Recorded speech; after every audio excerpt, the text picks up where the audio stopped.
Fatiha.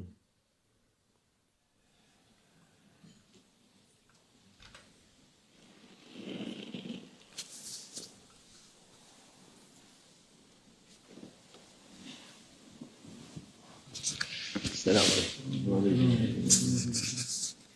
أعوذ بالله من الشيطان الرجيم. بسم الله الرحمن الرحيم والصلاة والسلام على رسول محمد سيد الأولين والآخرين. مدد يا رسول مدد يا سادة الأصحاب مدد يا رسول مولانا إن شاء الله فأزداد Sh.Muhammad المدد. طريقتنا الصحابة والخير في الجميع. قال الردع نعمل غير ردي كنا نعمل. صدق الله العظيم. Allah Azze ve Celle buyuruyor, kıyamette insanlar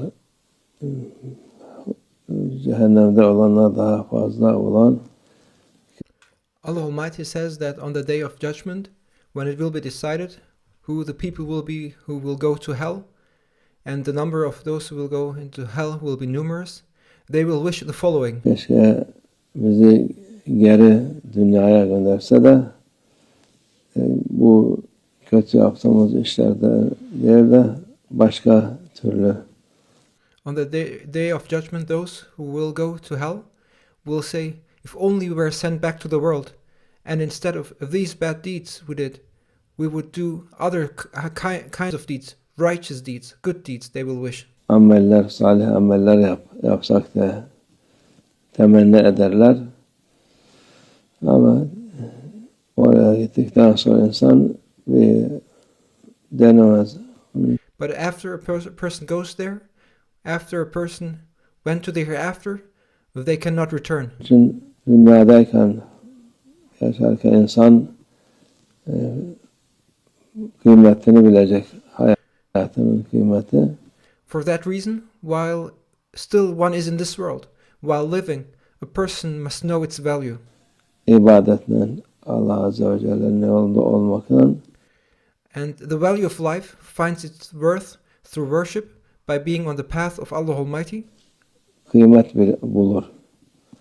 Kıymetsiz, lüzumsuz hayat nedir? And what is a worthless, useless life?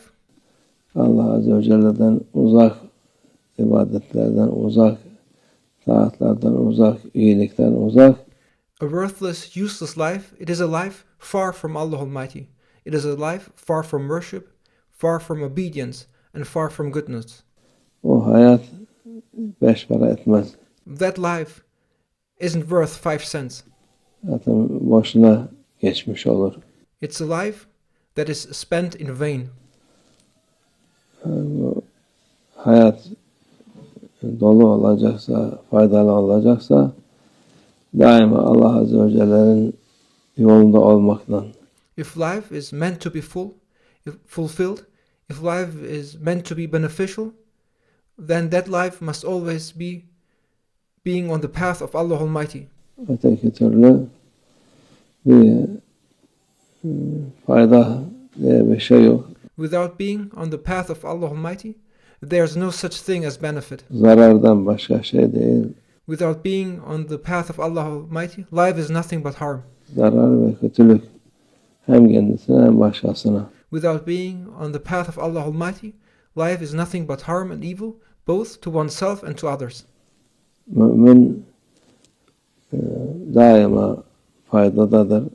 Fayda olur. Mümine ne olursa olsun. A believer is always in a state of benefit and is always in a state of, and everything is beneficial for a believer, regardless of the circumstances and the environment. Onun Allah yolunda olduğu için Allah her şeye yaptığı amellere, niyetine bile sevap yazar.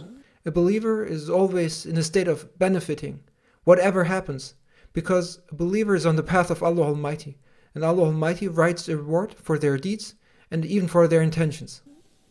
Bir niyet etti, bir şey yapayım, yapamadı mesela, onun bir sevap yazılır. For example, if a believer made an intention, I will do this, but he couldn't manage to do it, still Allah Almighty will write one reward for them. Yaparsa 10 sevap yazılır. And if they manage to do it, then Allah Almighty will write 10 rewards for them.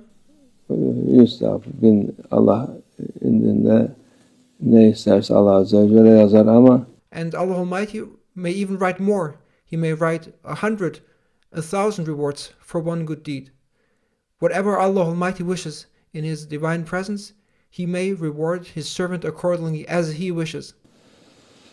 Yapamadığını dediğimiz gibi ona da sevap yazılır. But even if you intend a good thing, but you don't manage to do it, you couldn't do it, still Allah Almighty will reward you for that good intention.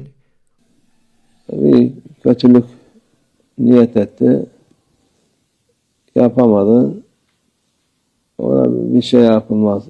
And if a person intends an evil deed, but doesn't do that deed, then nothing is done and nothing is written. Yani niyet kötülük yapacaksa, yapayım derken yapmasa ona bir günah yazılmaz. So even if a person may intend something bad or something evil, but he doesn't do it, then a sin is not written for them. Allah Azze ve Celle kimseye zulmetmez. Because Allah Almighty, He does not wrong anyone. He does not oppress anyone. Yapana da ikram eder. He, Almighty Allah, is generous to the one who does good. O günah yaparsa günah yazılır. Bir tane yazılır, 10 tane de yazılmaz. So even if one commits a sin, then only one sin is written. That sin is not multiplied. It's not turning into 10 sins, for example. Ama sevap onun tam tersi. Allah Azze ve Celle böyle bu ikramı müminlere, insanlara. But when it comes to a good deed, it's the complete opposite. Allah Almighty may multiply the rewards of a single good deed as He likes. And this is Allah Almighty. This is Allah Almighty's generosity. He gives to the believers. Vermiş, insanlar da kıymet bilmiyor. Kıymetsiz bir hayat yaşıyorlar. But people do not appreciate this value. People lead and live a worthless life. Allah doğru yoldan ayırmasın. May Allah Almighty not separate us from the right path. Allah niyetimize göre versin inşallah. May Allah Almighty grant us according to our intentions, inshallah. Allah tevfik. El-Fatih.